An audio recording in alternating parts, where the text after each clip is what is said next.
Good morning champion. நம்ம என்ன பார்க்க போறோம்னா பெர்னௌலி ஈக்குவேஷன் அப்படின்னு தான் பார்க்க போறோம். பெர்னௌலி ஈக்குவேஷன் என்னன்னா it is law of conservation of energy of a fluid. So என்ன அப்படின்னா ஃபர்ஸ்ட் பெர்னௌலி ஈக்குவேஷன் டெரைவ் பண்ணுறதுக்கு முன்னாடி அவர் சில விஷயங்களை அசம்ஷன் பண்ணாரு. ஸோ அவர் எடுத்துக்கிட்ட ஃப்ளோ வந்து ஸ்டெடி ஃப்ளோ இருந்தார். ஸ்டெடி ஃப்ளோனா வந்து flow does not change with respect to time அப்படிதான் அர்த்தம். அப்புறம் இன்விசிட் இருந்தார். இன்விசிட்னா வந்து விஸ்காசிட்டி இஸ் கான்ஸ்டன்ட் அப்படின்றது தான் இன்விசிட். ஸ்டெடினா வந்து it does not change the flow parameter does not change with respect to time. So time பொறுத்து வந்து அது கான்ஸ்டன்ட் தான் இருக்கும் அப்படின்றது. இன்விசிட்னா viscosity is constant, incompression density is constant. இர்ரோட்டேஷன்னா வந்து ஆங்கிள் ஆஃப் ரொட்டேஷன் வந்து 0. ஃபிக்ஷன்லெஸ்னா வந்து ஃபிக்ஷன் வந்து 0.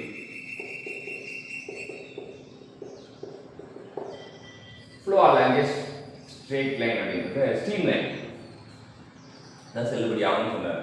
ஸோ ஸ்டெடி ஃப்ளோ ஃபிக்ஷன்லெஸ் இன்கம்ப்ரசிபிள் இர்ரோட்டேஷன் இது ஷார்ட் பண்ண வச்சுக்கலாம். அப்புறம் அவர் ஆராய்ச்சி பண்ணது என்ன அப்படின்னா ஃபர்ஸ்ட் கைனடிக் எனர்ஜி எடுத்துக்கிட்டாரு. ஒரு ஃப்ளோ நடக்குது பைப்பில் அப்படின்னா அது எங்கேனாலும் நடக்கும். ஒரு வேரிங் கிராஸ் செக்ஷன் நடக்குது. இந்த பாயிண்ட் எடுத்துக்கிட்டோம்னா இந்த பாயிண்ட்ல வந்து ஃபர்ஸ்ட் வந்து அவர் கைனடிக் எனர்ஜியை கண்டுபிடிச்சாரு. அப்புறம் அங்கேயே பொட்டன்ஷியல் எனர்ஜி கண்டுபிடிச்சாரு. அங்கேயே ப்ரெஷர் எனர்ஜியும் கண்டுபிடிச்சாரு. மூணுத்தையும் கண்டுபிடிச்சி கூட்டினப்ப ஒரு வேல்யூ கிடச்சி. இது ஒரு ஸ்டேட் பாயிண்ட் 1 வச்சுங்களேன். அதே போல் பாயிண்ட் 2லேயும் வந்து மூணுத்தையும் கண்டுபிடிச்சி கூட்டும்போது டோட்டல் வந்து இங்கேயும் சேம் ஆகுது. அதுதான் அவர் கண்டுபிடிச்சது. இந்த sum of the kinetic energy potential energy and pressure energy is constant. அதான் சொல்கிறார். ஸோ அதை வந்து வெவ்வேறு வடிவத்திலையும் பார்த்தார். First energy per unit mass போட்டார். எனர்ஜி பர் யூனிட் மாஸ் போட்டப்ப அந்த டோட்டல் லிவிங் வந்து எம்மாவில் வகுத்தாரு. ஸோ எம்மாவில் வகுத்தப்போ அவருக்கு என்ன கிடைச்சுன்னா E²/2 + ds. இது வந்து P/ρன்னு சொல்லுவோம். ஏன்னா இந்த V கீழே கொண்டு வந்தால் P/ρ அப்படின்னு வரும். So equal to constant. இது ரெண்டாவது form of equation. First form of equation நீங்கள் எழுதிருக்கணும். Half mv² + mgh + p equal to constant. இது first form. This the energy form equation. Energy ஃபார்மோட ஈக்குவேஷன் வந்து என்ன யூனிட்ல இருக்குன்னா ஜூல். இதே எனர்ஜி பர் யூனிட் மாஸ் வந்து Joule/kg. நெக்ஸ்ட் என்ன அப்படி பண்றாரு அப்படின்னா energy per unit wait mg அளவுக்கு V²/2g + h p/ρ0. இதெல்லாம் வந்து எனர்ஜி பர் யூனிட் வெயிட் நம்ம என்னன்னு சொல்லுவோம்னா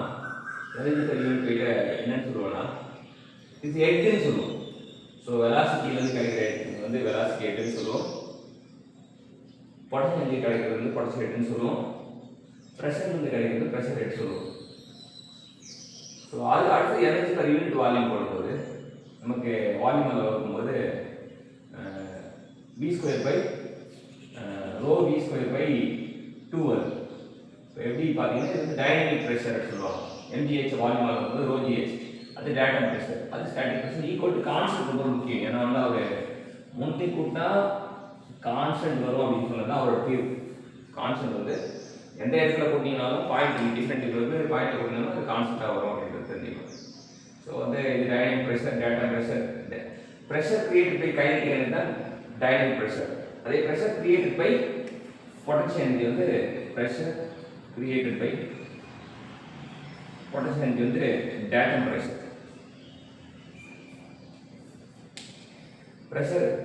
அப்போ நீங்கள் ஒவ்வொரு ப்ரெஷராக இது பண்ணணும். இப்போ 4 விதமான பெர்னௌலி ஈக்குவேஷன் பார்த்தோம். நீங்கள் என்ன பார்த்தோம்னா பெர்னௌலி ஈக்குவேஷன் 4 விதமாக பார்த்தோம். ஃபர்ஸ்ட் ஜூல் ஃபார்ம் எனர்ஜி ஃபார்மில், அப்புறம் Joule/kg, அப்புறம் இது வந்து மீட்டர் ஃபார்ம் ஆர் Joule/நியூட்டன் அப்படின்னு சொல்லுவாங்க. இது வந்து Joule/மீட்டர் கியூப் அப்படின்றது.